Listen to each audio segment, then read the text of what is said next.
This is iRacing.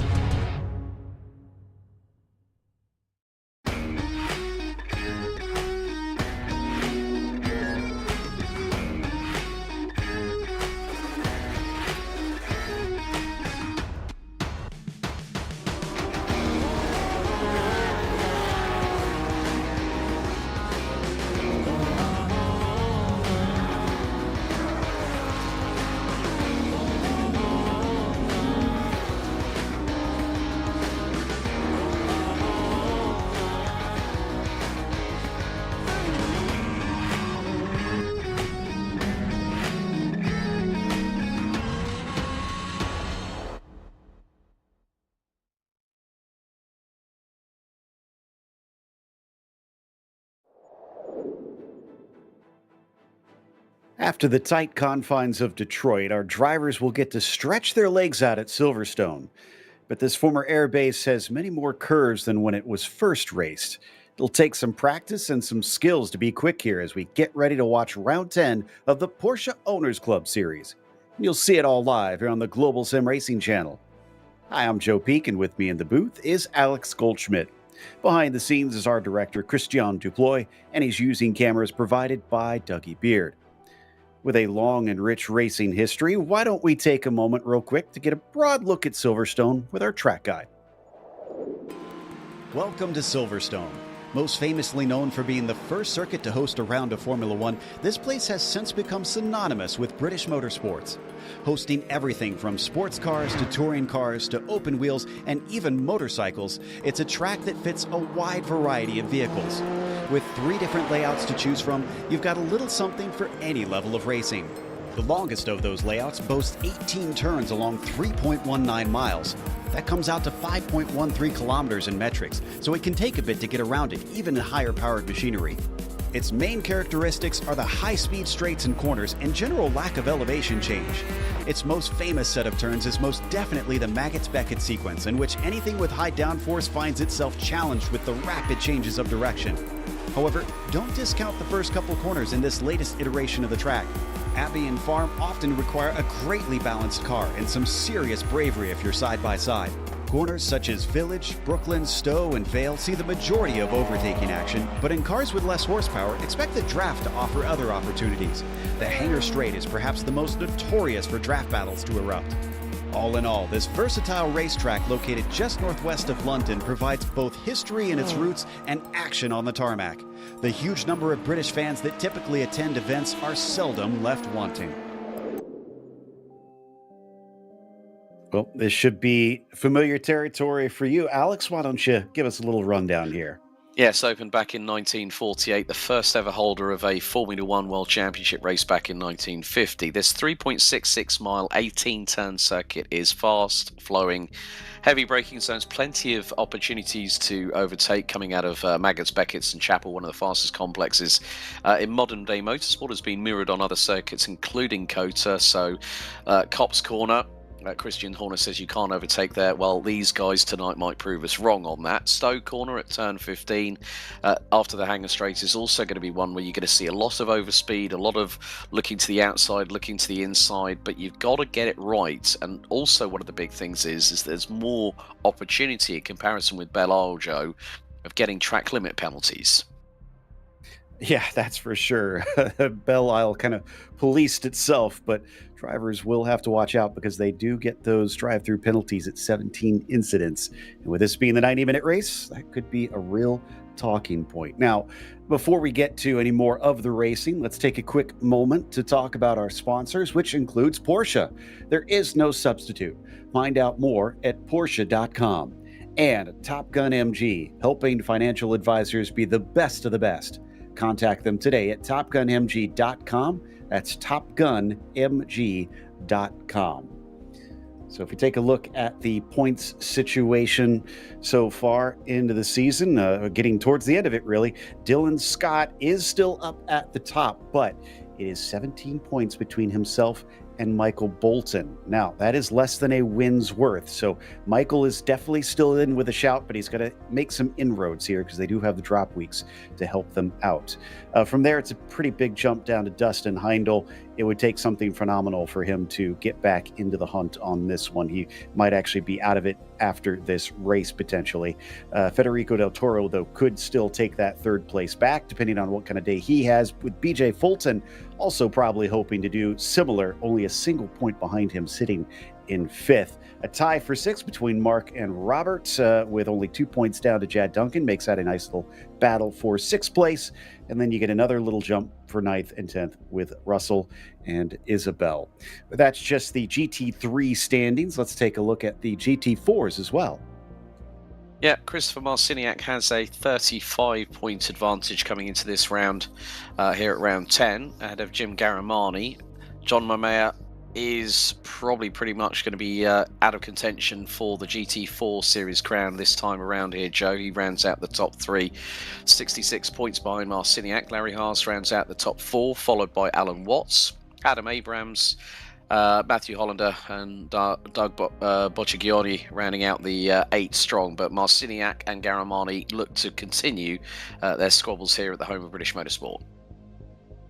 And as for this race, as we mentioned, this is a 90-minute event. The biggest and most significant part of that is that it means double points for tonight. So this could have a huge impact on the championship, depending on where drivers finish, especially with only 2 rounds left once we finish tonight. Porsche GT3 is the faster class. Porsche GT4 is the slower class here tonight.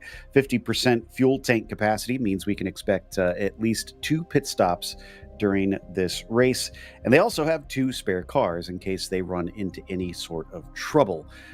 So hopefully with this being a modern Formula One track, with all the runoff, they won't need that too much and they won't hit too many solid things out there today. Looks like qualifying is just about over here.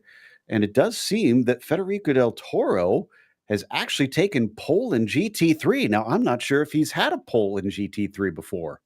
I don't think he has, but he's been very, very close at multiple times over the course of this season, Joe. So, and in the meantime, Christopher Marciniak has bolted his way to pole position in GT4 quite easily.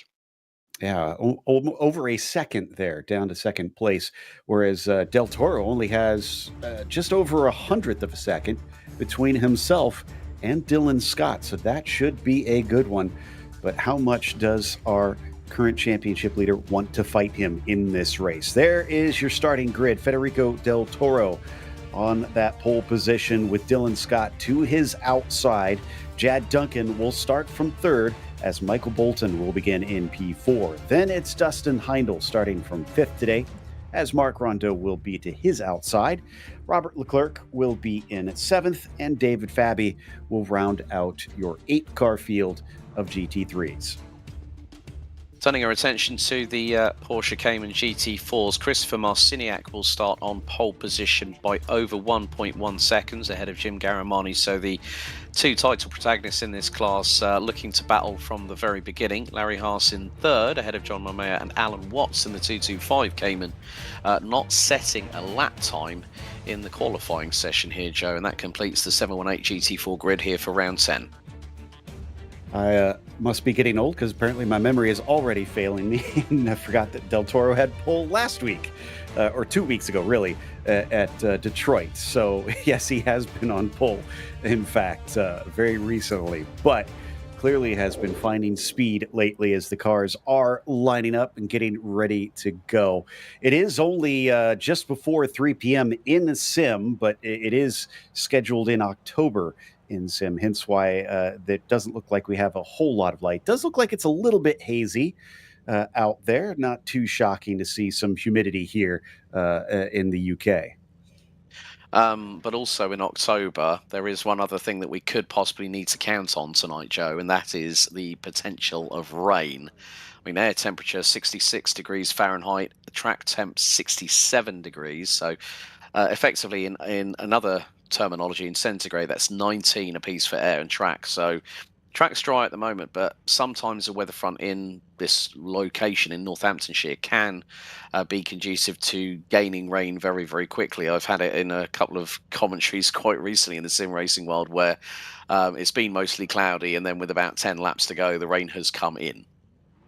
The good news for the drivers is that I'm seeing 0% chance of rain all through the length of the race. But like you said, that can change. That is just the weather prediction right now. I hadn't seen any mention from the organizers of expecting some rain, but like you said, we'll see. It is Silverstone, and it does tend to change things all of a sudden as we wait for them to head around on the pace laps. I think they're just waiting on Alan Watts, and it looks like he's not gridding up, so only 12 cars going to take to the start, which will be a short pace lap. So don't worry, we don't have to wait for them to go around the full length of this circuit. The 3.66 miles have been truncated to just before they come into Stowe, and the pace cars already driving on into the pit lane. Federico Del Toro now has control of the field. Question is, when does he go?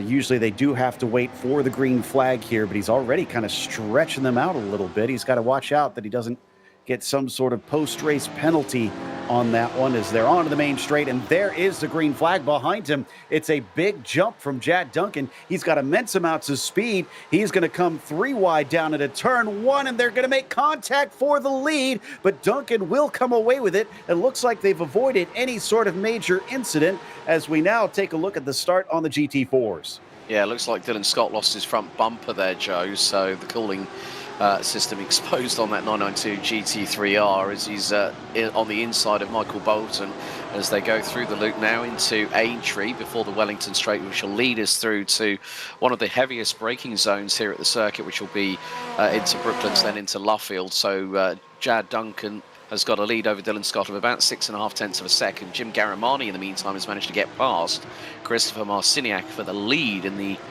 GT4s. And Marciniak and Garamani were very, very close at Belle Isle just 2 weeks ago. So Garamani really starting to bring his A game here to the home of British Motorsport. Nicely done by the 163. I think David Fabi, unfortunately, has had a problem because he suddenly scored last on the field, and I think he just took a tow. That may have happened into Brooklands, but we'll try and get some information a little bit later. In the meantime, Duncan leads. Dylan Scott is going to stay in that second spot, but it is Michael Bolton who jumps up to third, while Del Toro is all the way in fourth, and we're not even done with the first lap. No, I mean, it was going to be a case of whoever got the jump, and Jad Duncan just threaded the eye of the needle into the first corner, and that's not an easy thing to do when you're 3 wide. It would have been even more precarious if the start was happening at Cops Corner as we run on board with the 127 of Michael Bolton through into Stowe Corner. Now they're going to head into Vale, a little bit of slight bumpiness and undulation, and then it's going to be through into Club Corner onto the Lewis Hamilton Straight, as it's now known. A little bit of a sideways moment for Dylan Scott coming through the first part of Club, but he manages to gather it all back together as we see the unburned fuel being exhausted with some flames out of the twin pipes of that. So we're going to have a replay now of David Fabi with regards to what happened to him, and oh, this is not going to go well. Oh, that was a big hit from behind, and he gets turfed into the barriers, and that car is rather second-hand. No wonder he had to take a tow, and unfortunately, whoa, is a big look up the inside by Bolton on Scott. Does not get him a position, but that was right at an opening, so it was probably an even bigger impact with it being a bit more direct into that angled Armco. So Bolton clearly feeling like he needs to disperse with the 08 here and take off after Jad Duncan. It's roughly a second from P1 to P2, so Jad hasn't completely run away, but I'm sure that makes Michael nervous. Yeah, I'm sure that does, as we now have Christopher Marciniak closing back in on Jim Garamani, and this is going to be down the Wellington Straight, heading in towards Brooklands. I mean, Garamani did a really good job of I think taking the win 2 weeks ago at Belle Isle, if I remember correctly. But he has a moment through into Brooklands and spins the back end of the 718 Cayman GT4, and that tumbles him back behind Larry Haas, who now gets through for P3. I hope that maneuver back across the track was done with the knowledge that there wasn't anybody coming, because otherwise that would have been very sketchy there. But yeah, he gets sent to the back of that GT4 field. Meanwhile, look at Bolton with a magnificent run coming onto the hangar straight. Is it long enough that he could attack coming into Stowe? There's a defensive move from Scott, and that's going to prevent anything from Bolton happening. Yeah, the thing is with Stowe Corner, you've got to really tee up on the inside of the corner rather than the outside. You can do the crisscross a little bit there, but it's a rather difficult overtaking opportunity to pull off. So for the moment, Michael Bolton's got to stay behind Dylan Scott and just pull him along. And what that's going to do is help Michael Bolton in terms of fuel regulation as well, because these drivers only have 50% maximum fuel allowed in the tank at any one time. So when they do come in and have to have their pit stops, there's going to be at least 2 pit stops from each of the drivers here tonight. So plus Silverstone is not a forgiving track, let's be completely honest, Mr. Peak, as we see Bolton again under braking, getting really close to Dylan Scott, but Duncan has just bolted away. He's 1.3 seconds up the road. Federico Del Toro is trying to just calmly get into a rhythm and find his pace as Bolton again tries to look for the inside move. But again, Dylan Scott able to place the 0.8 where he needs to, and Bolton's trying to throw the playbook at the Australian at the moment. With none of it working quite yet. I am a bit surprised that Del Toro, with his pace, I mean, I know it was a small margin between himself and Scott. I would have thought he'd at least be on the back of these two by now and putting some pressure on Michael as well. But he's just been sitting back there, like you said, about a second and a half behind P3. But now we head back into the Maggots-Beckett sequence once again. No passing really into here for Bolton. He is going to once again have to try and set himself up out of Chapel onto the hangar straight. Yep, and Dylan Scott's got about a car and a half length lead over Bolton, but now goes to the left-hand side, to the outside of the hangar straight, as we watch this wonderful roof cam on board with Michael Bolton, braking at the 100-meter board, going into Stowe Corner. And Dylan Scott, if he clips any more grass on that right-hand side of Stowe Corner, it could put him into a bit of harm's way. But they've got to watch out for the sausage curbs here as well, which is very unconducive to a low-riding, heavily aerodynamically dependent GT3 car. And the suspension rebound is not very forgiving when you smack a sausage curb here at Silverstone. That's a good point. Yeah, they got to treat some of those apex curves with quite a bit of respect. And not only that, they got to watch out on some of the corner exits. Something we haven't touched on is there are a couple slowdown penalties that can be accrued if you abuse the runoff here at Silverstone. For those not familiar with iRacing, that is automatically applied. That's not something that they need live stewards for. There are check marks there in the sim that make sure that you don't go too far outside using that up. Big look down into Brooklands, but he definitely wasn't close enough, so Michael stays in third. Yeah, I mean, one of the places where you can really gather time is coming here out of Woodcote and then into Lovefield, because then you can really use the inside line, getting quite close to the wall. As well, there's been a bit of a development. Christopher Marciniak has got John Mamea closing in on him for the GT4 class lead. Gap is around about 3.5 to 4 tenths of a second. So after Jim Garamani's spin whilst leading, Mamea has decided to take up the mantle, so to speak, and give Marciniak a little bit of stick here at Silverstone. John hasn't won yet this season either. He's had 3 second places and 2 third places in this season. Was not at Detroit to try and pick up the points on that one. This is a good spot, it seems, for him to maybe do something here, as the pace looks good early on. And obviously with Jim Garamani having his troubles, that takes another of the potential competitors for the win out of his hair, at least for now. It's still a long race to go, but he's at least got to only focus on one. Yeah, David Fabi has returned to the racetrack. His total pit lane time was 3 minutes 11. So he'll be at least a couple of laps down, I would imagine, by the time we hit the checkered in just over an hour and 20 minutes time. But Jad Duncan now has been consistently running in the sub 2-minute bracket, which is a pretty good lap time round here at Silverstone. A 59.571 as Momea trying to chase down Marciniak through Maggots, Beckett's and Chapel.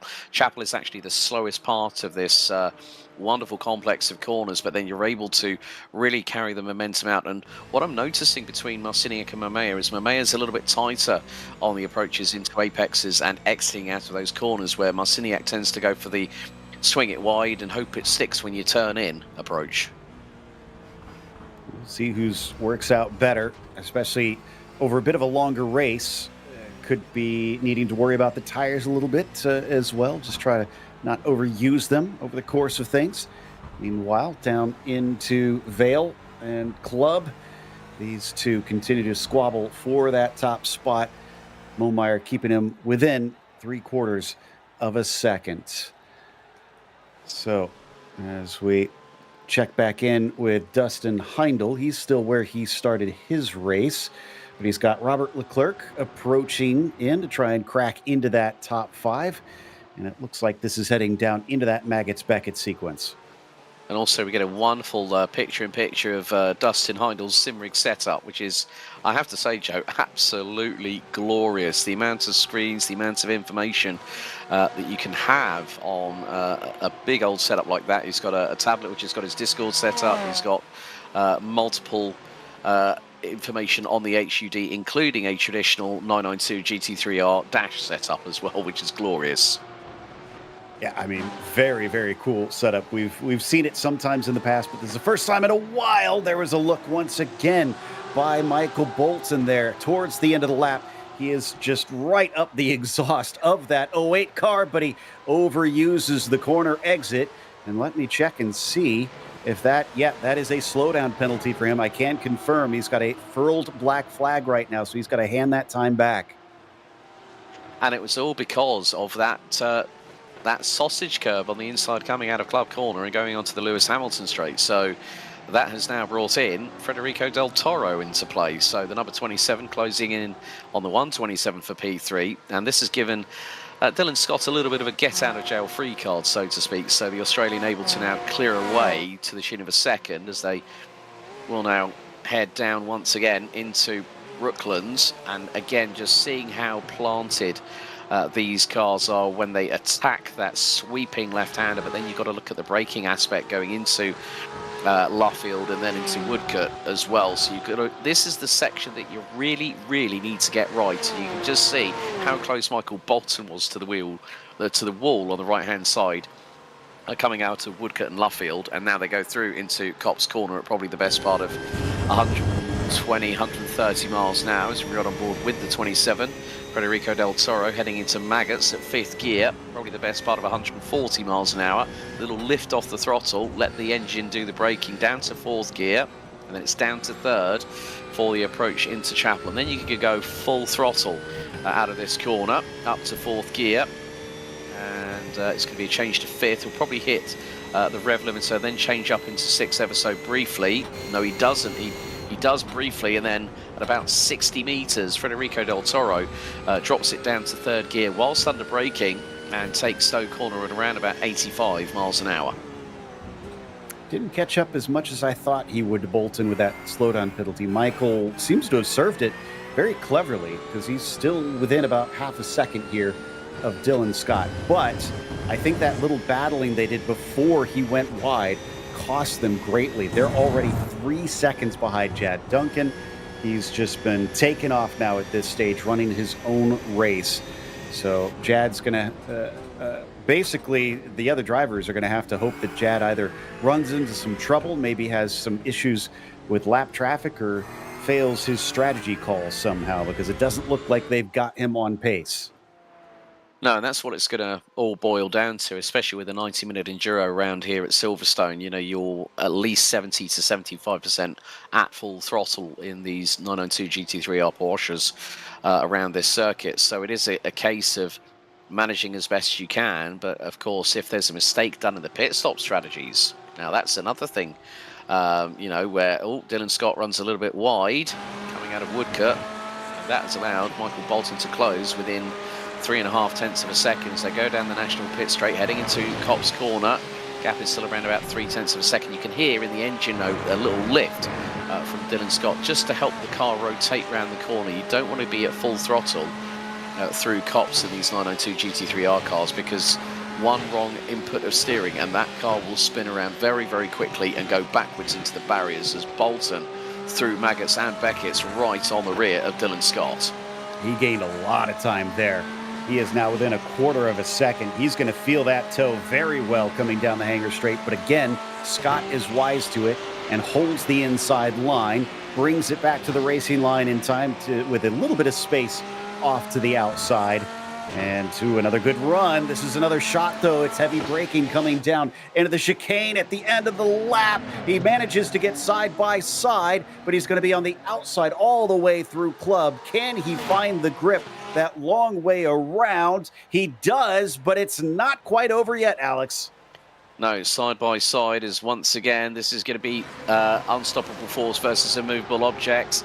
And Scott still keeps the position as they go through Abbey into Farm and now into Village before they head into the loop. And Dylan Scott doing a great job of just keeping it parked on the racing line. Michael Bolton, again, no matter what he has tried to throw at the 0.8 in terms of overtaking, that was the closest he has been to getting past Dylan Scott, because now Jad Duncan is nearly 5 seconds up the road, and we are not even 15 minutes into this race. They're now going to go through into Brooklands, and now again Michael Bolton getting so close on the braking through into Woodcote and now into Luffield. And Dylan Scott, can he get the traction down out of the corner? Yes, he can. It's a car length and a half between the pair.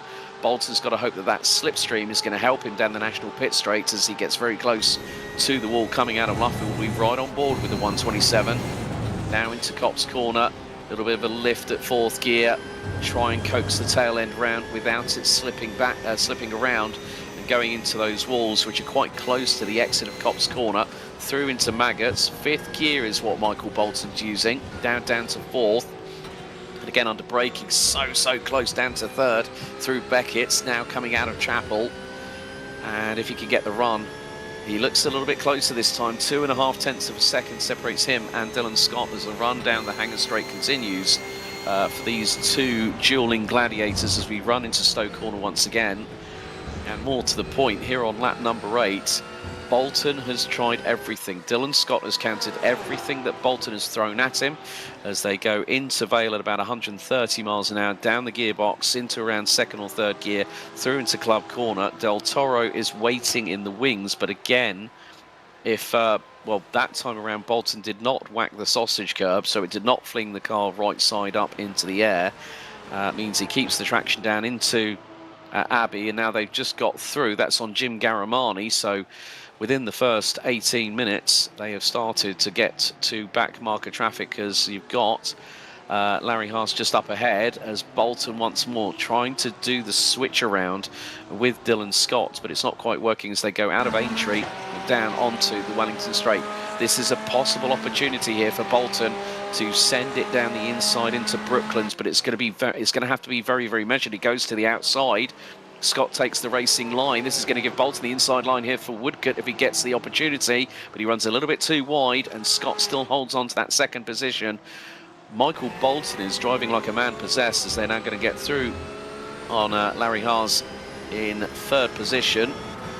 And now, can Bolton do something special? He's got to line it up coming out of the hanger straight perfectly as they go through into Copse once again. Boy, he has really been putting that pressure on. I thought he got dangerously close there on the exit of Brooklands with how well he hung on. But like you said, he just didn't have the overlap.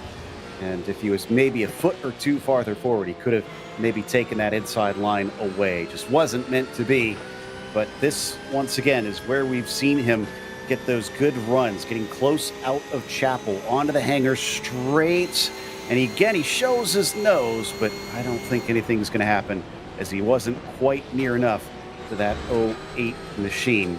So the traffic didn't help him out. Oh, but maybe a little bobble. Yeah, that little mistake from Dylan Scott could be what he was looking for. He's going to try it on the opposite side. But he gets fed out as Dylan Scott stays ahead.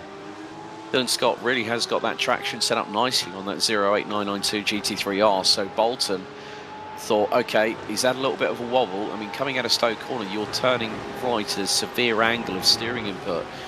And one wrong slip on the throttle pedal or even on the brake pedal can cause dramas as they're catching up with John Momea, who's now 3.3 seconds. This is the move that's possibly going to help him. No, Bolton gets compromised, but this is going to give him the inside line going into the loop, and Bolton is through as Momea, in a way, inadvertently hampers Dylan Scott, who now finally gets through as they go down the Wellington Straight, and Federico Del Toro just about misses the rear end of Momea's 718 GT4 there. And there was some contact between them. I don't know if we could see it on the steering wheel, but can confirm that both Scott and Bolton made side-to-side contact trying to lap that GT4 car. So it took a little elbows out, but Bolton is now finally freed up.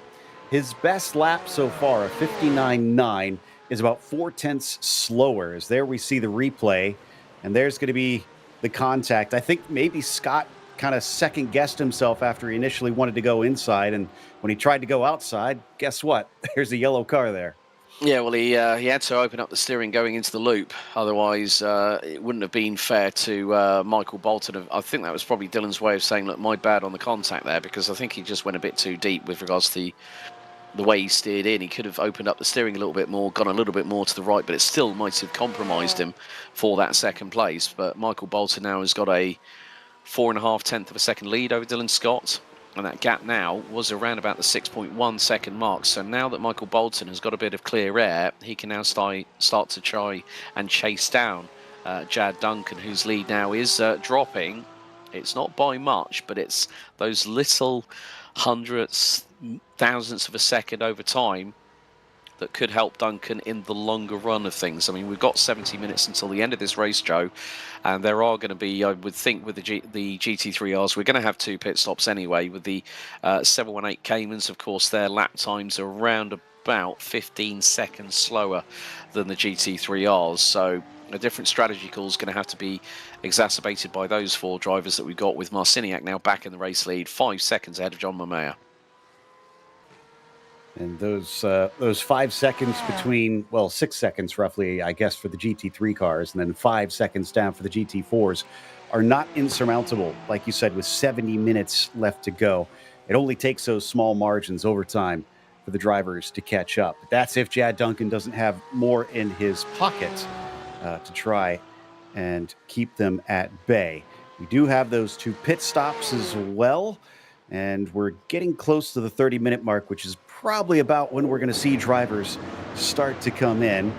And Federico Del Toro did, this is on the initial start, it looks like, yeah, of what cost us. Now, I think he just was trying to maybe back everybody up and wait, and those behind were already at speed, and that's what cost him in the end. Yeah, Jad Duncan was, he was shot like a rocket out of a cannon, and then cannonballed into the right side of Del Toro, who's got Scott to his inside, and then Michael Bolton to his outside. And this was the move that kept Dylan Scott in that second position, going through into Village and then into the loop, because he had the inside line over Bolton. Bolton had nowhere to go and just slots in behind the 08, but keeps right on his rear diffuser. But it was just the fact that Del Toro's strategy of holding the pack up wasn't really conducive, and Jad Duncan just took complete frivolous opportunity, and that's why he has led every single corner of every single lap this race so far. Del Toro is actually already 10.5 seconds behind Jad Duncan too. So again, bit of a surprise that the qualifying pace just doesn't seem to be there. Well, Jad now takes the fastest lap of the race. I think he saw Bolton make that pass on his relative timing screen. Decided it's no time to dilly-dally. Last time by, Bolton, oh my goodness, Bolton matched him to the thousandth of a second. That means we know that Michael Bolton, as soon as he got past Dylan Scott, would have the pace to match Jad Duncan, and that gap was at its lowest, 5.35 seconds. It's now gone up to about 5.7, so looking at the sector times, well, Michael Bolton has just taken a 10.5 out of Jad Duncan in the opening sector. So, and David Farby having another moment in the number 12 car. And that's not been a good day for him in the office, I'm afraid. I don't see him out on the track either. Oh, he lost connection. So that was an internet issue for David. Hopefully, he'll be able to at least reconnect and try to bring it home to the finish and be able to at least claim a moral victory for this one.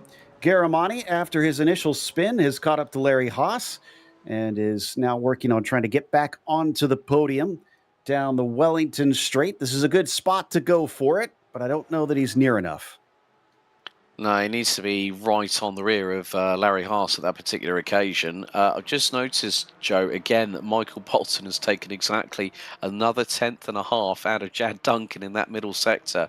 So cumulatively, over the first two sectors of this lap, here on lap 12, he's taken 3/10 in total out of the race leader. As here we go, Garamani to the inside, and just nips ahead down the National Pit Straight as they're going to head into Copse Corner.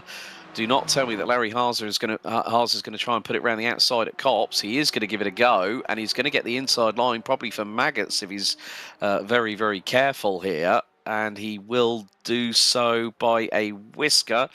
And Garamani has to slot back in behind him. F1 drivers take note. That's how you do it through Copse Corner, going side by side and getting away with it. I mean, credit to Larry. I thought that pass was going to be done the way that Jim had run him down. Now, though, it might be a little bit easier because they're on the straightaway, and Jim has definitely got the pace this time. He had a better run. He'll have a nose just slightly ahead. It's coming up into Stowe, but he breaks extremely early in comparison to Larry Haas. Haas may be a little bit too deep as he goes slightly wide, and the battle rages on. I think, well, the big thing is that, John Mamea is now pitted at the 25-minute mark as Larry Haas going into Vale and Club goes through on Jim Garamani. Meantime, last lap time around on lap 13, Michael Bolton 1:59.63, Jad Duncan 1:59.88. So the time between the two leaders is coming down by around about 2 or 3/10 of a second per lap, as Larry Haas now ahead of Jim Garamani by the best part of 0.8 of a second. But Larry was keeping a lot of momentum round at Stowe Corner, and it looks very deceptive. You might think that the driver's going a little bit deeper, but they're carrying about another 5 to 8 miles an hour through that outside line on the corner, and that measures it very nicely for the inside line coming through Vale and into Club. Really impressed with the way that Larry's been playing such an effective defense at this stage, especially when it seems like Jim is just that much quicker than that 266 car. Not going to have a chance coming down into Brooklands this time. Carrying a lot more weight to the outside there. Jim Garamani going to have a shallower entry into Luffield. And it's the exit that really matters, which, wow, he does not have the speed that Larry Haas has as he gets smaller in the windscreen. Federico Del Toro, first of the GT3Rs to do their de facto pit stops. Now, it's a very, very lengthy pit lane here at Silverstone as Larry Haas runs a bit wide coming out of Copse Corner. And here comes Jim Garamani with a head full of speed. He's going to get the inside line, possibly here for Maggers, but has to back out of it using discretion as the better part of Valor, but gathers it back up again through into Beckett's. So Larry Haas on the brakes. Again, another touch of brakes by the 266. Garamani not able to get through, but can he tee it up nicely, coming out onto the hangar straight and down into Stowe Corner? Well, the gap is 0.4 of a second. I think Garamani needed to be within about 1/4 of a second to the rear bumper of Haas to have a chance at Stowe. Yeah, I'd love to see maybe just a little bit more chutzpah coming into the braking zones for Jim when he's in a battle, because he is so close there. And now it could be a matter of who gets a better pit stop as well, as both of them head down into the entry, slam on the brakes to try and hit the pit limiter at the right time. And that is following Momeyer after his pit stop. He should re-inherit that second place ahead of them. Also, Marciniak's coming to pit lane as well. And he's currently getting fuel and possibly maybe tyres as well. One of the big things about this circuit here at Silverstone, there's a lot of lateral sideways movement in the tyres, as that is Marciniak 24.3 seconds on his marks in the pit lane. And then, of course, the exit very unusual here at Silverstone because you come out through farm on the outside line and you're actually going uphill. And I have seen it before in real life where someone has tagged the barriers coming out of the pit lane exit here at Silverstone, and it's not caused a pretty aftermath, let me tell you that much. I think Garamani, though, may have made a bit of a strategic error unless we see drivers taking tires on that second stop, because he's the only one so far that has gone up on the jacks here in their pit stop. He emerges, and it was about 13 seconds slower than most of his competitors. Yeah, as now we've got the 117 of Dustin Heindel in pit lane. So very shortly, Dustin will bring his 992 GT3R to a stop. And is that car going to go up in the air? No, doesn't look to be the case. So some drivers might decide that if they're, like we saw with Jim Garamani, maybe he didn't feel the confidence in the tyres on his 718 Cayman GT4 to go another stint with used tyres. So he's going to have to bring those up to temp, and whether that might help him in the next 10 minutes or so to gather a little bit of pace, but that's put him 13.3 seconds behind Larry Haas. Still, Christopher Marciniak came out and has an 11.6 second lead over John Mamea in the battle for P1. So we said Del Toro pitted about a lap ago here, maybe a lap and a half. That was what? That would be about 3 minutes before now, somewhere around that range. Well, I'm very curious to see if any drivers then can get to about 57 minutes to go, because with a 90-minute race then, he's going to need to, I guess, have enough of a window to be able to get to the finish without an extra splash. And this does not bode well when our leader pits now almost right exactly at the 1/3 mark. Yeah, I mean, Chad Duncan is effectively the marker for the 992 GT3R division here at round 10 as he comes around the corner just by the podium area of the wing complex. Bolton has come in, Scott has come in, and that says to me that we're going to probably have those drivers come in with about 30 minutes to go. So Federico Del Toro is going to have to hypermile for a little bit, maybe just to give himself an opportunity.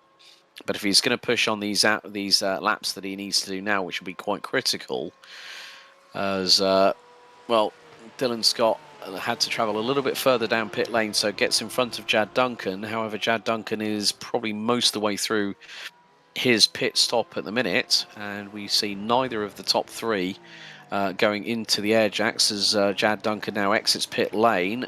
Who's going to have the advantage? Michael Bolton stays ahead of Dylan Scott and lights up the rear tyres with 11s to boot in the pit lane to get out about 7/10 ahead of Dylan Scott as Federico Del Toro now makes his way through Abbey into farm, then it's going to be into village, and he finds himself about 5 seconds behind Dylan Scott, but still remains in P4 for the meantime. But I think you're pretty much right on what you said, Joe, that Federico Del Toro trying a different kind of strategy in comparison with the top three. And I kind of wondered about this as soon as we started talking about that this is a late move there from the 08, getting underneath Garamani. Thankfully, was given plenty of space. We knew that this was going to be the 90-minute race. From what I could recall, most of the pit stops tended to be about 30, or the stints tended to be about 30 minutes in length during the normal races. So I figured it would be a little bit tight, but my goodness, there's pretty much no wiggle room for the GT3s, and the GT4s look as though they're probably going to need a splash and dash at the very end. Yeah, I mean, considering the fact that all GT4 cars have already done a pit stop anyway, I think with now here we are riding actually on sim with Dustin, and you could just see how much information he has got. It's just spellbinding. You've got the full traditional 992 GT3R in a display, which includes the rear view camera screen on the right hand side of the dashboard. So it's just awesome to see stuff like this. And one of the things, he's got a smartphone on the right hand side of the steering wheel, that has got the tyre pressures and the tyre temps. So there's a lot of information that we in the world of sim racing can actually get, just like in the real life world. And you can also see there's a nice little graph on the left-hand side of his the actual display for his Porsche 992 GT3R of acceleration and braking when he's going through respective corners. Yeah, the live trace is fascinating to see. I guess lets us know where he's brave enough to keep it flat to the floor as he takes it down through Village. And then up next is the loop. You can see all he's having to feather through this portion of the lap. Dustin running with the top 5, exactly where he started this race, as he uses up plenty of the corner exit there, and now rides his way down the Wellington Straight towards the braking of Brooklands. Unfortunately, what the pit stops have done is broken up much of the field. We had a couple battles that were well within a second, and now all of them are about 2 seconds or more. Yeah, I mean, that's what a 90-minute endurance race will do, but when we get to the final third of this race, Joe, what I hope that we all see is a closing of the field. Now, the other thing that we may have is that with regards to tyre degradation over the course of a 90-minute enduro. Now, with regards to Jad Duncan, Michael Bolton, Dylan Scott, Federico Del Toro, Heindel, Leclerc, Rondeau, they all were between the 18.8 and 22.5 second mark for being stationary in the pit lane. If they do have to take on tyres, then it's going to be about how much they decide to refuel on that final pit stop. And that could be the difference by gathering time in comparison with the opposition that you're battling with. Exactly. I would imagine it's probably about the same amount of fuel as what they put in for this one, which, judging by the timing and scoring that I've got, is between 19 and 23 seconds is what it's going to take. That's on the GT3s, mind you. Now, on the GT4s, it was about 24 to 25 seconds, and we do have one point of reference there of a car taking tires, and that's Garamani. That was 37 seconds. That's about the 13 seconds I was telling you about difference that he had to his rivals. And let me actually check his lap times in comparison to see if that has actually helped him, if it was a good call. And unfortunately, I'm not seeing that it is. No, his last lap was a 2 minute 18.5, a 2 minute 18.6. Christopher Marciniak, his last lap, a mid 2:14.3. So looks like the decision to go on the new tyres for Jim Garamani, they might pay dividends in the second round of pit stops, because then he won't be at that 13 or 14 second disadvantage by putting all new boots onto the Cayman. So it could bring a little bit of balance to the ledger into the final third of this race.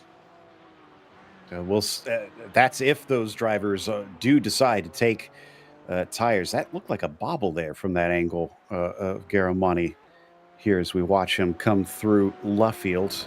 Thought for a second that maybe the car got a little bit loose.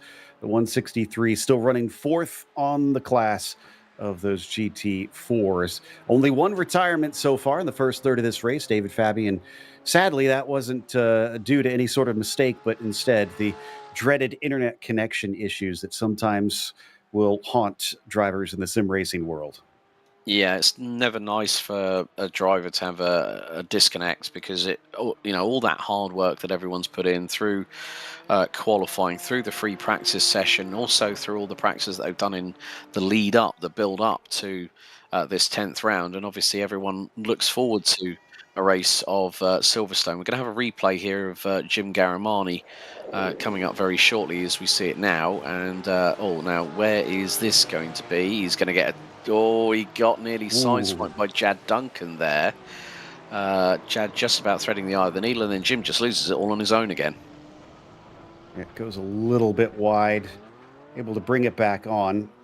And that explains, I think we saw that gravel there a bit ago when we watched him go through Luffield. So that explains where that came from, because I did notice that, but didn't quite think about who maybe had dragged that on. But the mystery has been solved as he completes another lap. We got Mark Rondeau putting some laps on Larry Haas, so that will leave him behind quite easily.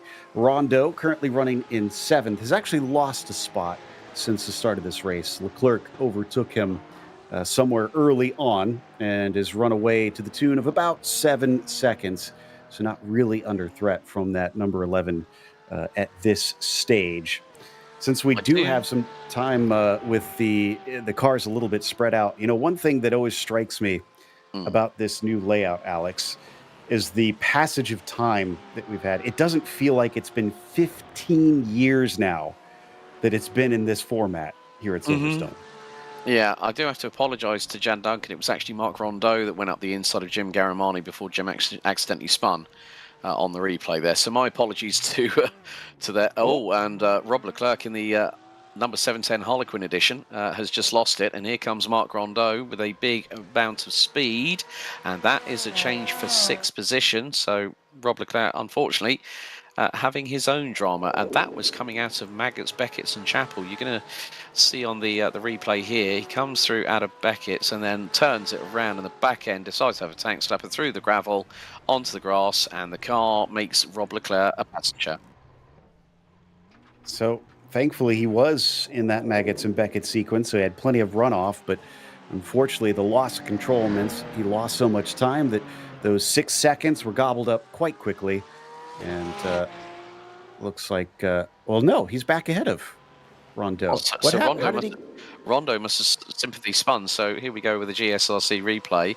So this is going to be into Stowe Corner, turns it in, back end steps out, and he's trying to catch the slide. And this is where it goes a bit wrong for Mr. Rondeau. Locks up the brakes, manages to get it stopped in time, and Rob Leclerc says, thanks for giving me back the position, Mark. I needed that. So, again, we're getting into that spot. We're now 40 minutes through this 90-minute race here at Silverstone. And when you're having to concentrate so hard around a circuit like this, like I said, which is about 70 to 75% full throttle, there are invariably going to be moments when you're going to overcommit into corners, and unfortunately, the car makes you become the passenger rather than you being in control of it. It's a real shame. That one was handed to him on a silver platter, and unfortunately, he dropped it in a way. So back to 7th he goes, checking in with Leclerc. About 14 and a half seconds to catch up to Dustin Heindel. There's Dustin now on the screen. Dustin sitting pretty because of that mistake from the 710. That put so much distance between he and his next rival. But he could maybe focus forward with about 5 seconds to catch up to Del Toro. Still enough time in this race that he could try and run him down. In fact, on the long straightaways, could probably see him up in front. I think one of the beautiful things about these 992 GT3Rs, when you've got clear air, you're not being hampered by any aerodynamic wash, so to speak, with the dirty air being in front of you. So we see that Dustin Heindel very, very committed through into this part of the complex, and that is going to be into Village and now into the loop. He's got Christopher Marciniak, the GT4 class leader, keeping out of the way, who goes straight on the anchors, and then Dustin's able to come through out of Aintree at full velocity, 4th gear, and then we see the rev counter flash blue up to 5th, underneath the bridge on the run down into Brooklands, Woodcote and Luffield. So, and you get those wonderful downshift lips of exhaust note when they go down the gearboxes in these GT3Rs. It is a wonderful, in real life, it's also wonderful to hear those cars when they downshift through the corners. And another thing that we should mention is that these 992s are soon going to become the old model, as the 992.2 is going to be coming to iRacing in the next build they've announced. So that was very cool news coming out. We'll see. This league obviously probably won't be hopping into the new car before this season is over, but makes me wonder, when 2026 comes around, are they going to play with a new toy? I mean, the same could be said for leagues that run the Carrera Cup car, and obviously with the now 911 Cup car, as they're going to call it as well. which is now being used in Porsche Carrera Cup Middle East, which has just started their 25-26 Winter Series campaign just quite recently at Bahrain. So that one of the good things that I love about Porsche is the fact that it's never a revolution when it comes to these iconic machines. It's always an evolution. And I feel like a bit of a dummy. I'm glad you mentioned it is the Cup cars. Yes, that's coming, not the GT3Rs that they're running in. So they still could potentially change around once we get to the next season. But we'll see what they elect to do. I know it has a lot of new goodies and toys on it, so that might be enough of a draw. Yeah, I mean the new Cup cars are going to have ABS and traction control. I mean, there's some of the Sports Cup and the Sprint Challenge championships like Porsche Sports Cup Swiss who I commentate for, and they're still going to be using the 992.1 variation for the top tier class. So no ABS, no traction, but then they're also going to phase in the 2026 911 Cup car, but that will be under a different class structure. So I mean, the thing is that I'm waiting until we get the updated GT3R, because that's now having there's an evolutionary pack in terms of the aero. So this will become the 992.1 GT3R, and then we'll have, with the evolution package, will be the 992.2. So we'll probably see that come out in various different GT3 spec championships like GT World Challenge, DTM, Super GT, GT300 possibly for 2026 and beyond. But you know, these cars, I mean, like I one of the things I love about Porsche, and this is about the traditional flat six boxer engine layout, the noises that you get from the 718 Caymans, the 911 GT3 Cup cars, and also the GT3Rs, is that you get this absolute howling banshee of a noise from the twin pipe exhausts. I do like that one thing they're finally putting to bed, though, is they're speaking of the exhaust. There you go. Beautiful shot here from our producer, Christian, as Del Toro gives us a nice view behind from that fourth place car. But yeah, one of the things that I'm so glad they're cleaning up is, while these GT3Rs will still be considered GT3Rs, the Cup cars will no longer be the 911 GT3 Cup. They will just be called the 911 Cup. And everybody who was getting confused will rejoice that they no longer will get mixed up. Yeah, I think sometimes simple is best.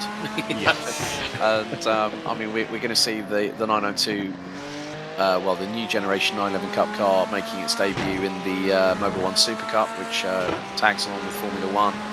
I think some of the Carrera Cups, like Carrera Cup Germany, Carrera Cup Benelux, will also see that in action this year. So, as I said, evolution, not revolution with Porsche, and that's why the 911 has been its halo car for over 6 decades. Definitely been just a real mascot for the Porsche mark. He's been around for a long time at this stage, and is obviously still popular even to this day. But Del Toro still putting some distance between himself and Heindel at about 5.3 seconds now. So Federico looking relatively comfortable on this one. Going to finish about where he was in Detroit, though, if it stays as it is, as he was fourth there as well, despite also starting on pole. So I'm starting to notice a little bit of a trend on both his qualifying and his finishing position. Yeah, one of the other things that I've just noticed is we're halfway through this second stint for our GT3R cars here, Joe, that Michael Bolton has started closing that gap. His last lap was a 59.895.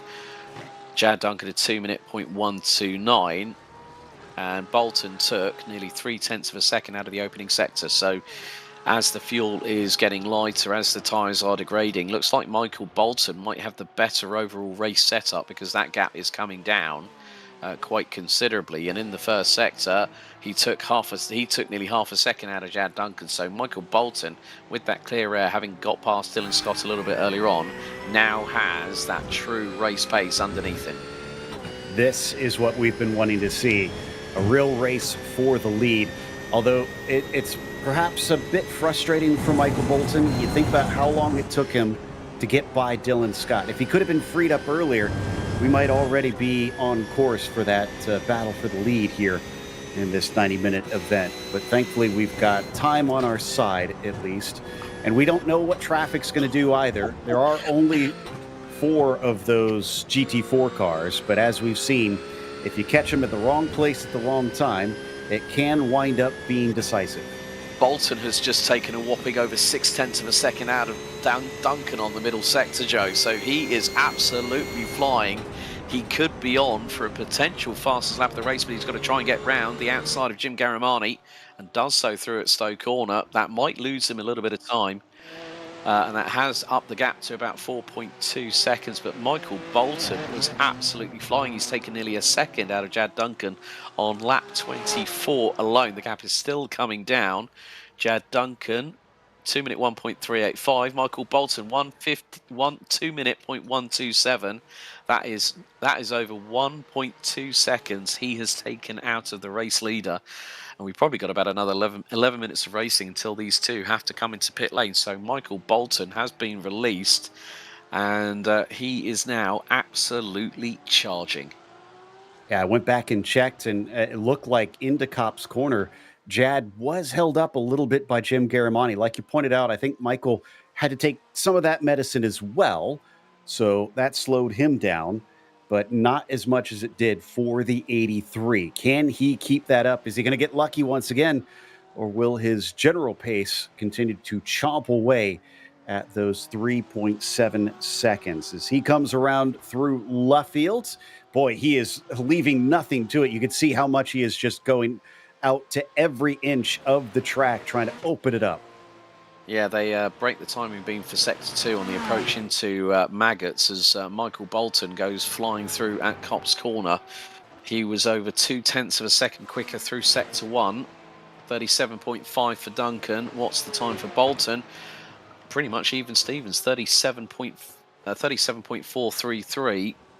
So now that Jad's got a bit of clear air, he's able to push a little bit quicker as well. So the gap seems to be stabilising a little bit, but nevertheless, Michael Bolton could have been on for a very, very quick lap had it not been for having to get around the outside of Jim Garamani as John Mamea pits with just under 40 minutes to go in the number 6 car from P2. This, to me, feels like John is absolutely committing to the 3-stopper here. And I will say that I went and watched his pit entry because he felt a little slow when I saw him come in. He might lose time in this pit stop because he was just a little bit too conservative coming to the cones and getting to that pit speed limiter. Will that allow guys like Garamani and Haas to catch up to him? Speaking of which, has Haas... Yeah, I think Haas has pitted a second time because I just noticed that Garamani is being scored as 3rd. Yeah, and well, the thing is, Larry Haas did take on tyres. His pit stop on his marks, 38.0 total pit stop time, 1 minute 11. John Momea, however, has not taken tyres, 24.3, matching the same amount of time on his marks in the pit lane as Christopher Marciniak. So John Momea trying to make these tyres last for a full 90 minutes. That's a brave decision. Remember, he does have that one more pit stop is around the outside. Dustin Heindel having to lap 2 cars at once. Unfortunately, it's going to lose a lot of time in that exchange. But to tell you how much Garamani lost because of his both his mistakes and his pit stop taking tires, he is only just catching up to Momeyer, whereas John has done 2 stops. Jim's only done a single one. So he's going to drop a full pit stop behind the number 6 car by the time he takes his service here for that second go along the pit lane. But for now, he at least gets to give a little bit of hassle and headache to the number 6. Right, we're going to have a little bit of a replay here coming up with Mark Rondeau. And this is going to be through at Cop's Corner. Oh, I did say you try and commit. And Mark Rondeau has a code brown moment. The car completely sideways. He locks up the wheels on the number 11 and manages to keep it pointing in the right direction. Unfortunate. That's going to put him now half a lap behind Jad Duncan as he's been dropping back bit by bit. He's on schedule to potentially be lapped by the end of this race. We continue to watch the battle for P2, even though it is a bit of a faux battle between the 6 and the 163. Now, does Jim also pit in this time? That's wide from Momeyer, and he is maybe going to try and defend the inside coming down. Well, he doesn't need to, because what I was saying came true. Jim Garamani will, in fact, pit this time. So the interesting thing will be is how long will Jim Garamani spend from pit in to pit out here at Silverstone. As I said, it is a long transfer time, and that's where the majority of time is where it's lost. So Jim Garamani going into the working lane of pit road here at Silverstone. So he did spend about 37 seconds in the pit lane on his marks in the pit lane this time the car stays all four wheels on terra firma. So this looks like just a traditional fuel stop for the 163. Meantime, just keeping an eye on what's happening at the front end of the field. The gap between Jad Duncan and Michael Bolton still around about the 4.1 second mark. So things have started to stabilise, but Michael Bolton seems to be really quick in the first sector. Jad Duncan is around on par and at times has been slightly quicker through that second sector. So the gap is stabilising as Jim Garamani comes out of pit lane. 21.6 on his marks in the pit lane. Total pit time spent 53.8 seconds. All right, so this time Jim, I think, realized the error of his ways and has not taken the tires. He should be good to the finish, honestly, with that fresh set of boots that he put on in the first stop. Marciniak pitting now. And again, from what we're seeing, 35 minutes left to go. This is not going to be enough for him to make this his last pit stop. He will have to come in one more time. But he's been leading by, I think, something like 20 seconds before he came in to his stall. So he's got a lot of wiggle room to work with on that one. Garamani just getting back up to speed. There is Momeyer currently running in second place. Now, wait a minute. Garamani came back ahead of Haas, though. Oh, that's because Larry Haas he took tires as well, didn't he? Yeah, 38.0 was his time on his marks in pit road. As Marciniak is now coming out of pit lane. And here's Momeyer making his way into what will be, I think, Club Corner through Vale.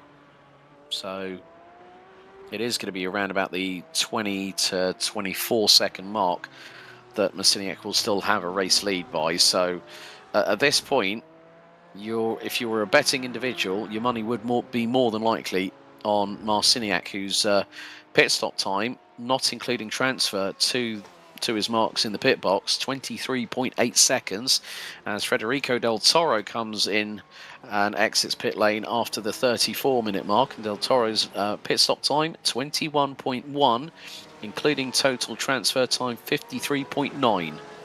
So I think there's two telling things here. One is he definitely can't make it to the finish. He will at least need to make one more stop. The second thing is he also did not take tires.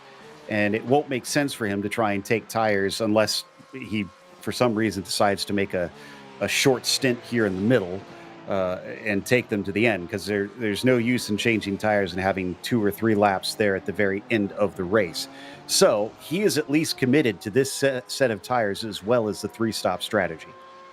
Yeah, it is going to be the traditional splash and dash, but where it's going to hurt him most is that transfer time. You know, he could spend 5 seconds in pit lane, but you're going to lose 30 on the transfer time as well. So that's a 35-second pit stop in its own right. I think his only hope at this stage is that those around him are going to have a hard time getting to the end of the race, because they were pretty tight too. And we could see them either sputter at the line or realize with a lap to go that they also need to make that extra stop. Or they just save a lot of fuel to make sure that they get to the finish. Whatever the case, I don't think it's enough that we'll see things sway in favor of the 27. So it's not looking good, but the race is not over. And we still got 32 minutes left to go for this whole thing to be sorted out. And kind of surprised, we're still not even at 4 p.m. And even in October, Look at how low the sun is here. Yeah, normally in around about October time, with regards to say sunset. I mean, when you get to November, it's about 4 o'clock. So about 5 o'clock, around about 5 p.m. in the UK, and around about October is when you normally will have sunset bearing down on any locality within the UK, Northern Ireland and Scotland. But what I am noticing now is that Jad Duncan has just lost a big chunk of time in Sector 2 to Michael Bolton. A mid to high 38.0 from the man leading, and Michael Bolton just stormed in with a high 37.3 in that middle sector. So that gap is coming down. So whether Duncan's had to deal with a little bit of back marker traffic just trying to pick out where the 83 is, yeah, he would have had to have tried to get past well, no, I mean, like, now we're seeing Bolton is pitting with 31 minutes to go, so this might give him less of an well, it's going to be less time in the pit lane, but now it's got to be a case of where does the likes of Scott, Leclerc, Rondo, Heindel, Duncan, when they all pit. I mean, Dustin Heindel, we know, has already come in for his second pit stop, so I think Michael Bolton might just have potentially enough to get himself to the end, but it depends on how quick this pit stop is. It does, and it depends on when they cross the finish line for that white flag. If he has an extra unaccounted for lap, it's going to be a real struggle to get to the end. This is extremely tight, and he is the first amongst the GT3s that is not Del Toro to take that pit stop call. So again, I'm uncertain about this one. By the way, I did check to see if Jad Duncan ran into any sort of traffic. I could not find any. No. So I think that was either a mistake from Jad or just sheer pace from the 127. Right, well, Michael Bolton has returned, and his pit lane time in total was 53.06. He was on his marks in the pit lane for 21.08 seconds. So he might have just been able to put a full tank of gas in that 992 GT3R, because bearing in mind he came in with about a minute and a quarter before that possible next strategized scheduled stop for him to occur. So maybe he thought, well, let's just see if I can beat the two in front of me by maybe a slight bit of an undercut. But it's always going to be dependent on how long Jad Duncan is going to stay out on track, how long Dylan Scott is going to stay out on track. And as I say that, Jad Duncan dies for pit road. Yeah, I'm pretty sure we're going to see everybody in at this stage based on what we saw the first time through. This looks to be the maximum of that fuel tank. But here's where the plot thickens. Jad did get held up by traffic this lap for sure this time. And I don't know if it's going to be 3 seconds worth, but we'll see where he comes out in relation to Bolton, because this could tighten it up tremendously. Bolton's now making his way out of Chapel and down the Hanger Straight, so the time is going to be dropping. It was around about 40 seconds between Duncan and Bolton when Duncan entered pit lane, and he's now starting his refueling cycle. This is going to be very, very close, but it looks like Michael Bolton might get the actual lead of the race if he's very, very lucky here. Into Vale and into Club goes the number 127. Dylan as Jad Duncan. This is going to be very, very close. He's just leaving pit lane now, and Michael Bolton is going to be at full speed. This is probably what Michael Bolton was looking for, to see how close he could get to Michael Bolton, and it was about 4 seconds, 3 or 4 seconds. Michael Bolton has got that down to 2.4. So Dylan Scott Jad Duncan refueled the car completely, 22.3 seconds, and looking at it this way, Michael Bolton took 8 tenths of him out of it, 7.5 tenths out of him in that pit stop that he did a couple of minutes before Jad Duncan dived into pit road. Yeah, it has worked out very well for Michael Bolton. Was not the lead quite like we maybe had wondered, but 2.5 seconds is darn close. He's going to see him up ahead as we look out through the windscreen. There it is, that little dot coming out of some of the corners just up ahead. And the pace has been in favor of the 127 relatively frequently in this middle portion of the race. Michael Bolton has the momentum, but is it enough momentum for him to catch and pass Duncan? Well, 27 minutes to go, folks. It's going to be a little bit of a roller coaster here at Silverstone, but the low light is also going to possibly impede the drivers ever so slightly. They'll get that glare on the screen, which will then translate to their screens at home on their respective sims, but the gap is around about 2.7 seconds. Jad Duncan nearly matching Michael Bolton on the second sector time. Mid 37.6 for Bolton, 37.7 bang on the nose for Duncan. And the gap now around about 2.7 seconds. But Bolton now, he'll have a couple of, probably about 5 or less litres, five or more litres less in his fuel tank, based on how hard he's pushed on his out lap and the following lap to try and catch Jad Duncan. And one of the things will be is that whilst Jad Duncan was coming into pit lane, those tyres would have lost pressure and temperature all at the same time. And, well, that gap is now coming down 2.3 seconds. So Jad Duncan has got to get some heat into the tyres and the brakes very, very quickly indeed. And once he does so, it's got to be a case that Michael Bolton has got to go for it. Yeah, track is a very cool 66 Fahrenheit right now. You make a good point that trying to get those back up to temperature certainly going to be its own task. Bolton still at about 2.2 seconds behind, but where this is going to be the first lap that we'll see both of them get a full lap at pace to try and compare between each of them. Still, it does look like it is coming down a bit for the 127, continuing to reel in Jad Duncan. There they both are onto the national straights, and then up into Copse Corner, which we've already seen claim at least a couple cars spinning off to the outside. Bolton was 0.3 of a second quicker in the opening sector as they'll break the timing beam for sector 2. 37.4 for Duncan, 37.6 for Bolton. So Bolton again losing about 2.5 tenths of that advantage he gained in the opening sector.